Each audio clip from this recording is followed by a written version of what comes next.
una iglesia que Dios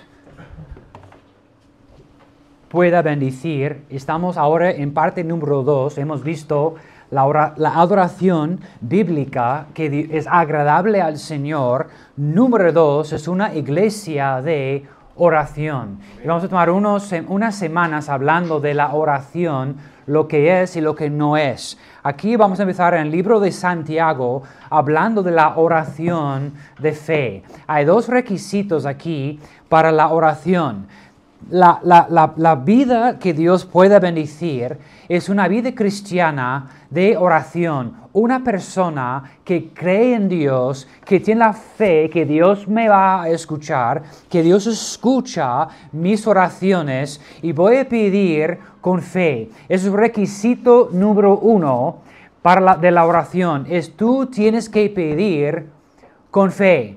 Ahora, es importante entender el pasaje y por eso hemos leído todo el capítulo, porque hay iglesias que cogen este versículo y cogen este pensamiento y dicen, por lo que tú quieres, tienes que solamente pedir con fe y Dios te lo voy a dar. Si tú pides un chalet en Plaza de Castilla o un barrio precioso de Madrid, o si yo pido un Ferrari, o yo pido lo que sea, que si lo pido en fe, Dios me va a dar. Y luego cuando Dios no te da lo que estás pidiendo, tú dices que no funciona y ya no cree en la palabra de Dios. Pero no es lo que está diciendo aquí en Santiago capítulo 1.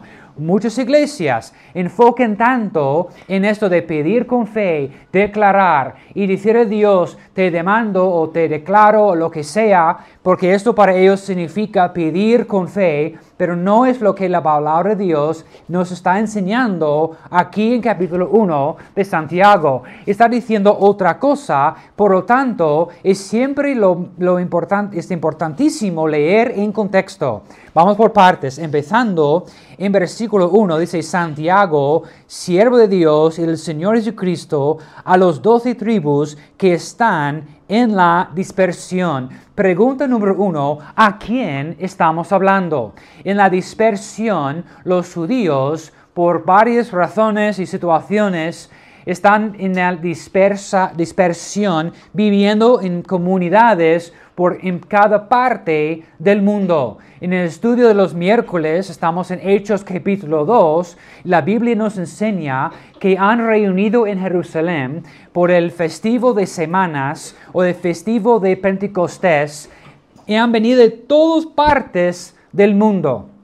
Porque cuando un gobierno empezó a controlar Israel, mandaron muchos de Israel a vivir en su pueblo, a vivir en su país, y muchos de su país a vivir en Israel para desanimar una rebelión, para controlar mejor a la gente. En el norte de África, por ejemplo, Alexandria, por ejemplo, Egipto, hay comunidades grandes hasta hoy en día de judíos. Por todas partes del mundo hay comunidades de judíos. Eso es la dispersión. Están viviendo como un grupo pequeño, con un grupo en la minoría en otros países. A ellos Santiago está hablando para tener todo muy claro. A ellos, para la gente viviendo en circunstancias bastante difíciles, en circunstancias fuertes, y a ellos está Santiago hablando. Dice,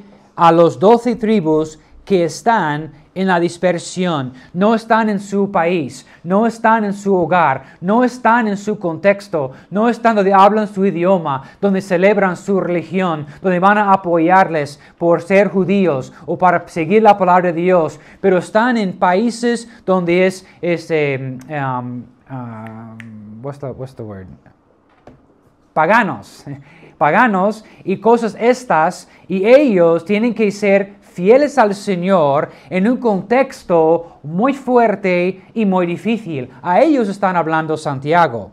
Dice versículo 2, hermanos míos. Ya podemos ver que no son solamente judíos, pero son creyentes. Porque dice versículo 2, hermanos míos, son creyentes, son la gente que ha recibido Cristo como su propio Salvador, que entienden que Jesús es el Mesías. Los creyentes, vale, hermanos míos, por lo tanto dice, tened por sumo gozo cuando os halléis en diversas pruebas. Es examinar bien, usar tu discernimiento cuando viene a tu vida pruebas, diversas pruebas o en multitud de luchas, pruebas. Dice tener por sumo gozo, poder entender, examinar la situación cuando viene a tu vida estas pruebas, porque dice versículo 3, sabiendo que la prueba de vuestra fe produce paciencia. Eso es el contexto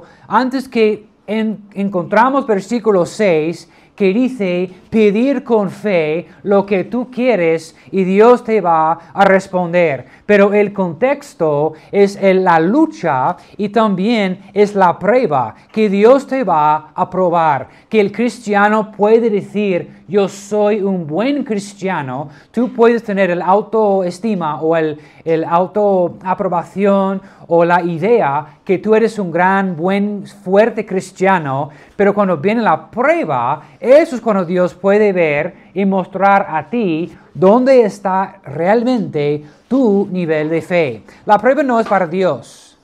Dios sabe exactamente cómo va tu fe. Dios sabe exactamente, perfectamente, cómo está tu fe. La prueba es más bien para ti, para mostrarte dónde estás con el Señor. Pero la fe Dios va a probar. Por lo tanto, la crítica de los ateos, la crítica de los afuera de la iglesia, es esto, que nosotros como creyentes no tomamos la responsabilidad por nuestros propios actos.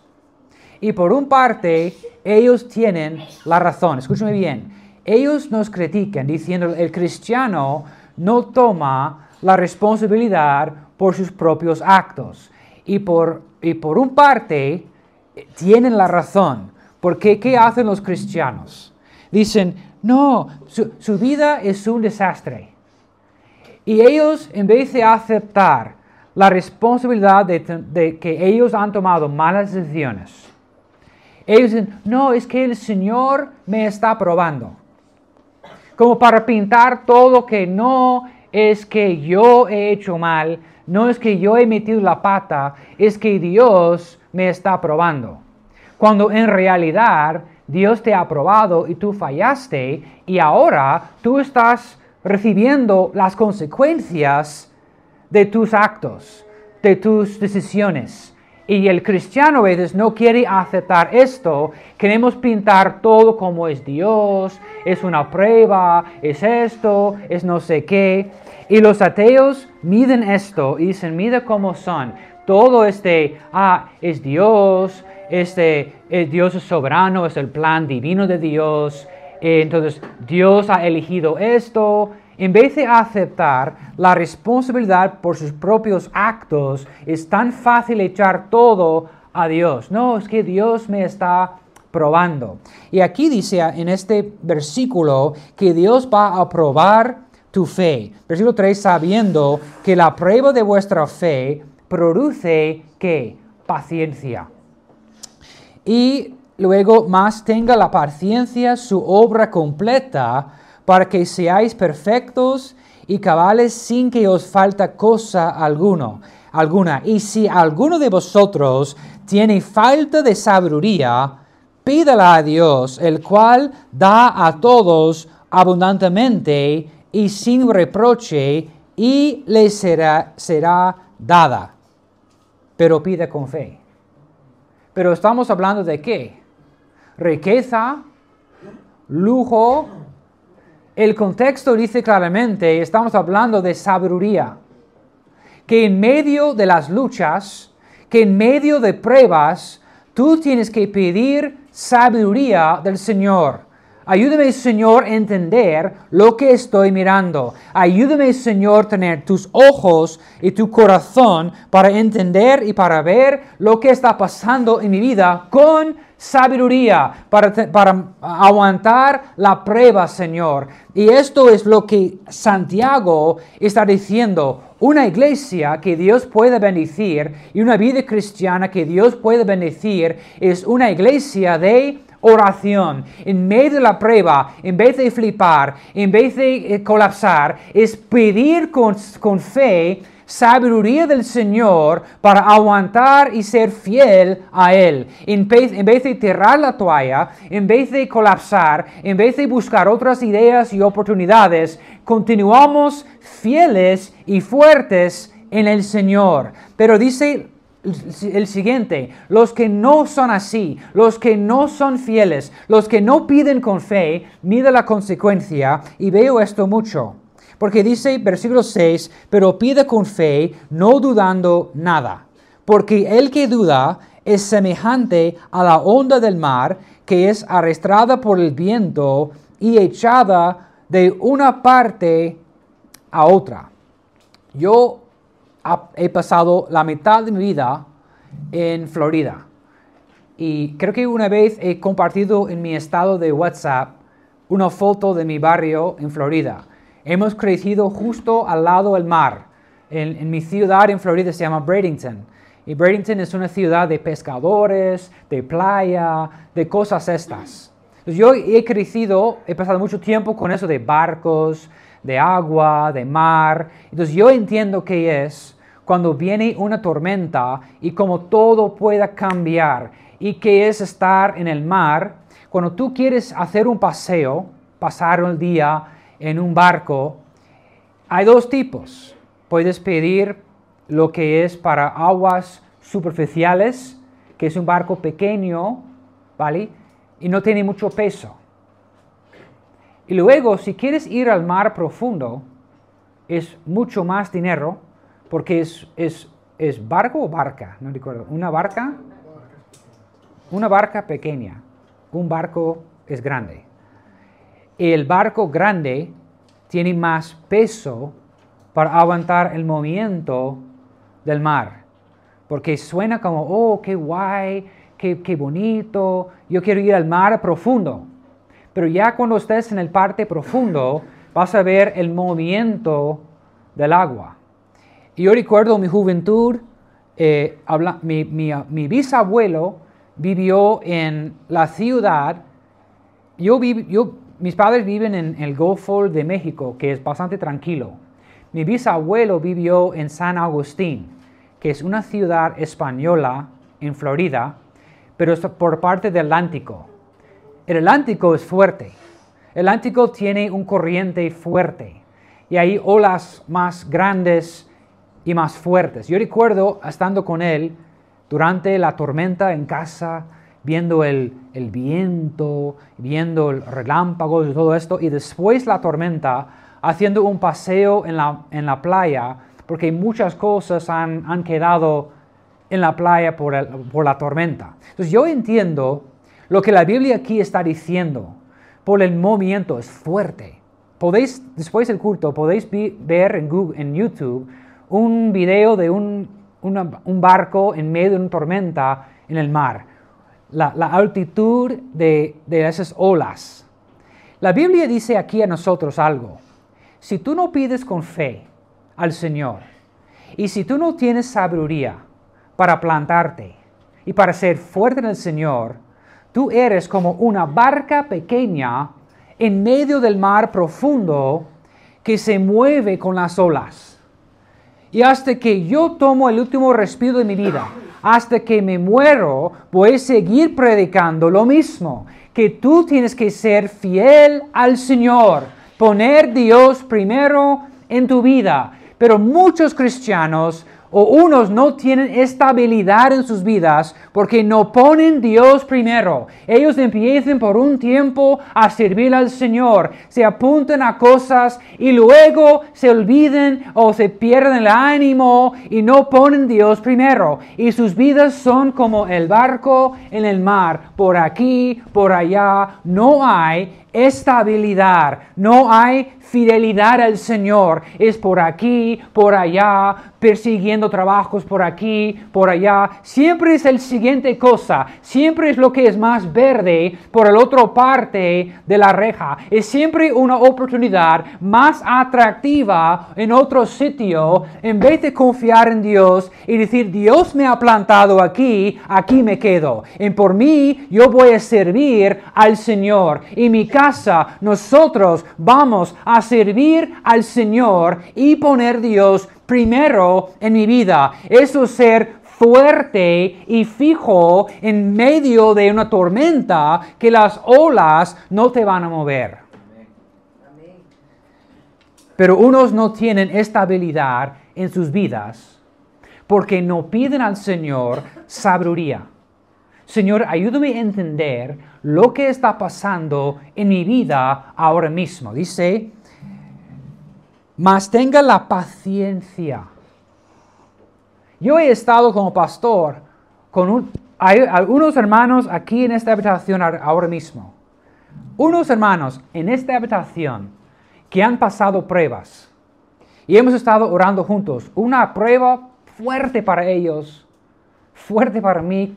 Y estamos orando, Señor, por favor, escúchanos. Señor, por favor, están pidiendo un trabajo o están pidiendo un permiso o un documento o algo. Y semana tras semana tras semana no hay respuesta. Pero en vez de decir, bueno, me voy a colapsar con mi fe, Dios no me escucha, voy a hacer algo drástico. Siguieron fielmente al Señor. ¿Y qué pasa? Eventualmente llegó la respuesta y siempre fue una respuesta muy buena porque tenían la paciencia de esperar. Pero ¿qué pasa cuando no tenemos la paciencia? Cuando no tenemos la fe para confiar en Dios, empezamos a perder la confianza en Dios y buscar nuestro propio alternativo. Y esto siempre es una muy mala idea. Dice aquí, versículo 6, pero pida con fe, es requisito número 1. Pedir con fe. ¿Vale? Entonces, una iglesia de oración y una vida cristiana de oración, requisito número 1 es pedir con fe. Tú tienes que creer en Dios. Tú tienes que creer en su poder. Pero mira, requisito número 2 es importante. No dice lo mismo. Pero dice, requisito número 2 es no dudar. Mira lo que dice el versículo 6. Pedir con fe, no dudando, ¿qué? Nada. Porque lo que pasa es que tú lo pides algo. Domingo, vienes aquí a la iglesia y un hermano pone su brazo sobre sus hombros y ora contigo. Y ora contigo, Señor, ayuda a mi hermano. Señor, concede a él lo que está pidiendo. Y tú sales aquí con fe. Tú sales aquí con ánimo. Sí, Dios me va a escuchar. Y el lunes estás revisando tu correo electrónico y no ha llegado el correo electrónico que estabas esperando. La prueba. O martes. O miércoles. Y empiezas a perder tu fe. Y vas a cancelar la oración que hiciste con fe dudando. Por lo tanto, dice aquí, pedir con fe y no dudar nada. Porque si yo pido con fe, Señor, mira el tamaño de nuestra iglesia. Mira cuántas personas vienen aquí. Mira cuántas familias y cuántos niños. Señor, necesitamos espacio. Y yo pido con fe, pero luego en mi corazón, Dios no va a escucharnos. Estoy ya cancelando la oración que he subido al Señor. Entonces, en tu vida, tú tienes que orar con fe y luego seguir con paciencia y no dudar al Señor. Algunos hermanos han venido a mí y me dicen, pastor, ¿qué hago? ¿Qué hago? Tengo una situación y la pregunta es, ¿Qué hago? Y la respuesta encontramos aquí es pedir al Señor con fe, número 1, y número 2, no dudar. Es creer que Dios es todopoderoso, Dios es el creador del mundo, Dios es Rey de Reyes, Dios es quien mueve las cosas, Él tiene el poder para cambiar mis circunstancias. Y si Dios no cambia o no responde a mi oración hoy, es porque Él tiene un motivo. Y yo tengo que esperar con fe, tener la paciencia de esperar un tiempo un poco más. Mira lo que dice versículo 7, si tú tienes dudas. Versículo 7 dice, no piense, pues, quien tal haga, que recibirá cosa alguna del Señor. Santiago no pone mucha nata en lo que está escribiendo aquí. Santiago está diciendo, ese es el medio hermano del Señor, de Jesucristo. Y él está diciendo, si tú pidas con fe, pero luego si tienes dudas y no sigues con fe, no piensa tú que vas a recibir alguna cosa. Tú vas a recibir nada. Sin fe es imposible agradar al Señor, sí o no. Es fácil en la vida, por varias circunstancias, pensar, bueno, por quién soy yo y por mi historia, por mi pasado, Dios no va a escuchar a mí. No es como otros, no es como otros hermanos. En mi caso, Dios no me va a escuchar. Hermanos, eso es una mentira de Satanás. No es porque yo soy buena persona que Dios me va a escuchar. No es porque voy a la iglesia todos los domingos que ya Dios me va a escuchar. Número 1, es porque soy hijo de Dios. Es porque Jesús me ha perdonado. Es porque Jesús me ha justificado. Es por eso puedo entrar en la presencia de Dios y pedir. Yo puedo subir en Jesucristo a través del Espíritu Santo y pedir. Y entro no como huérfano, no como segunda clase. Yo entro como hijo de Dios, como su hijo favorito. Eso es mi posición en Jesucristo para entrar y pedir. Y no puedes creer en mentiras de Satanás que tú por tu pasado o tú por tus circunstancias, tu oración no vale, tu vida cristiana no vale. No, si eres aquí salvo, hijo de Dios, tú entras en la presencia de Dios como hijo favorito de Dios. Eso es tu posición en la familia. Hijo de sangre de Dios. Tenemos que pedir con fe. Mira el versículo 8. Y el hombre de doble ánimo es inconstante en todos sus caminos. Santiago, wow. Sí, por eso, hermanos, mira cómo las iglesias queden con versículo 6. Pedir con fe, no dudar, qué bonito, qué hermoso, y hablamos de eso, pero no leen el siguiente versículo que dice, si tú no sigues los pasos, no vas a tener ninguna respuesta del Señor, y luego dice, el hermano de doble ánimo es inconstante en todos sus caminos. Ahí podemos regresar y aplicar la sabiduría de lo que estamos pidiendo y decir, los que vienen por aquí, por allá, los que sirven un poco de tiempo, luego no, luego sí, son inconstantes. ¿Y qué es la raíz de esto? Su corazón está todavía dividido. No sirven al Señor 100%. Y además, escúcheme bien, he visto personas en la iglesia con muy poca vergüenza que cuando reciben su trabajo olviden de Dios, olviden de la iglesia. Lo siento, ya no tengo tiempo para servir, no tengo tiempo tiempo para venir y hemos estado orando con ellos semana tras semana. Dios, por favor, ayúdales con un buen trabajo. Y cuando ya tienen trabajo, no vienen a la iglesia. Y por lo tanto, a lo mejor es por eso Dios no te da el trabajo que estás pidiendo o la petición que estás pidiendo, porque Dios sabe tu corazón. El momento que lo tienes, hasta la bye, hasta luego. Pero dice, el corazón dividido, esta persona es inconstante en todos sus caminos. Te apunten por un momento, me voy a servir, voy a ayudar, voy a poner Dios primero, pero luego viene a una tentación, una prueba, y ya no siguen. Doble ánimo, corazón dividido. Por eso es importante leer todo el capítulo. Por motivos de tiempo, vamos a saltar al versículo 22.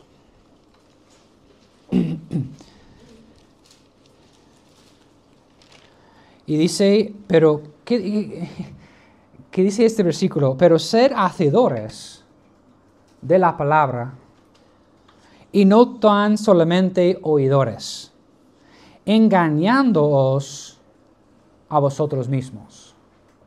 El problema con el hermano Isaac ha hablado de esto en la escuela dominical, que fue, como siempre, muy bueno hoy. ¿Qué pasa con el hermano que está engañando a sí mismo? Él tiene un argumento súper bueno, y para él es un argumento cerrado. O como también dice el hermano Isaac, siempre es a la gallega. Y su vida muestra cosas que no están alineadas con la palabra de Dios. Y cuando tú, como con cariño, con amor, quieres por amor decir algo, ellos a la gallega. No, es que esto, no sé qué, excusas, es que ellos están engañando a ellos mismos, justificando sus vidas. Oidores de la palabra, pero no son hacedores. Yo puedo escuchar una enseñanza, una prédica, pero ya cuando es tiempo para poner en práctica, no lo hacen. Y eso la Biblia dice que es ser un oidor de la palabra, pero no hacedor. Y esto dice, engañándoos a vosotros mismos. Por lo tanto, no tienen sabiduría. Si yo tengo sabiduría del Señor, ya voy a ver, ya puedo analizar bien mi vida y ver donde yo tengo que cambiar cosas. Por lo tanto, tengo que pedir, Señor, ayúdame con sabiduría en organizar mi vida, mi tiempo. 23 dice, porque si alguno es oidor de la palabra, pero no hacedor de ella, este es semejante al hombre que considera en un espejo su rostro natural, porque él se considera a sí mismo y se va y luego olvida cómo era. Mas, mira el versículo 25 y terminamos. El que mira atentamente en la perfecta ley, la de la libertad, y persevera en ella, no siendo oidor olvidadizo, sino hacedor de la obra, este será ¿qué? Bienaventurado. Entonces, ya hemos llegado a la raíz. Nosotros queremos todos la bendición de Dios sobre nuestras vidas, nuestras casas, nuestros trabajos, familias, lo que sea. Y aquí dice claramente, mas el que mira atentamente a la perfecta ley, la de la libertad, y persevera en ella. El otro mira en el espejo, pero luego olvida. Es momentario, es temporal. Pero el que es atentamente poniendo atención a la palabra de Dios, hacedor de la palabra, Dios va a bendecir su obra. Dios va a bendecir tus finanzas, tu casa, tu vida, esta iglesia, lo que sea. hacedores de la palabra. Tenemos que entonces pedir con fe. Y bueno, quiero terminar con esto, porque no tenemos tiempo para regresar la semana que viene. Dice en versículo 26, si alguno se cree religioso entre vosotros y no refrena su lengua, sino que engaña su corazón, la religión de tal es vana. Otra vez el engaño. Hemos visto el engañando a vosotros mismos y ahora engaño en el corazón, porque se cree, supuestamente es alguien religioso, pero no hay fruto. No hay fruto. Porque la persona inconstante no puede tener fruto porque no hay tiempo para ser sólido, constante y fijo en el Señor para crecer y luego dar fruto. ¿Vale? Y la vida que Dios puede bendecir es la vida constante, fiel al Señor. Pedir con fe y no dudar. Pedir con fe y no dudar. Y me dices, pastor, ¿qué hago con esa situación de vida? Pedir con fe y no dudar. Fe. Sin fe es imposible agradar al Señor. Señor, gracias por este día, gracias por el momento y tiempo para estar juntos. Gracias por esta iglesia, Señor. Ayúdanos, Señor, a tener vidas de oración. Ayúdanos, Señor, a creer en nuestros corazones en tu poder. Y, Señor, a aceptar tu sabiduría. Y, Señor, pedir con fe. Y, Señor, no dudar. Y, Señor, hay pruebas.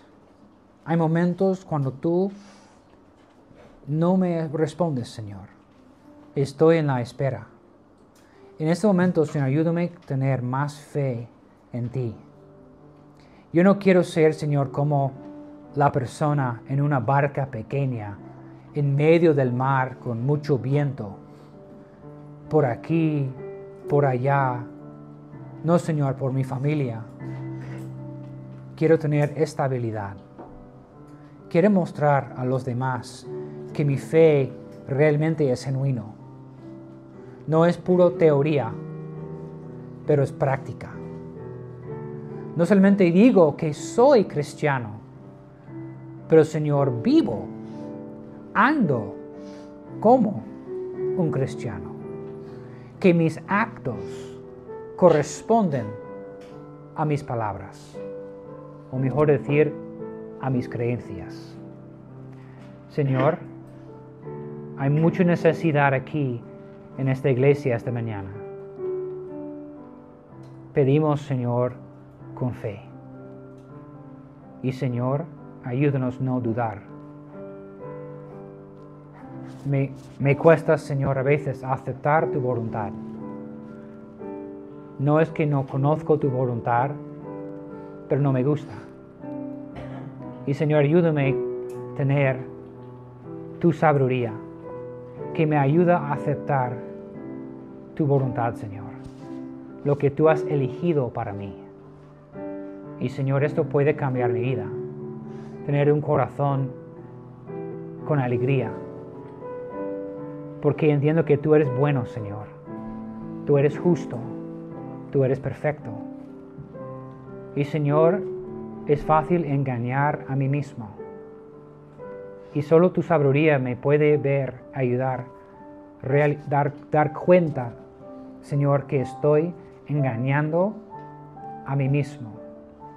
Estoy tan convencido que yo tengo la razón, cuando al final estoy mal, estoy equivocado y estoy perdiendo tus bendiciones en mi vida, Señor. Y, Señor, ayúdanos a analizar bien nuestras vidas, ser hacedores de tu palabra y, Señor, andar con fe y en la paciencia de esperar. Y, Señor, gracias por el hecho que tú siempre estás con nosotros. Te pido, Señor, por esta bendición de tener vidas con estabilidad. Que las tormentas, las olas, no me van a mover. Me mantengo firme en ti, Señor. Ayúdame. Ayúdanos, Señor. Pido todo esto en nombre de Jesús. Amén y amén.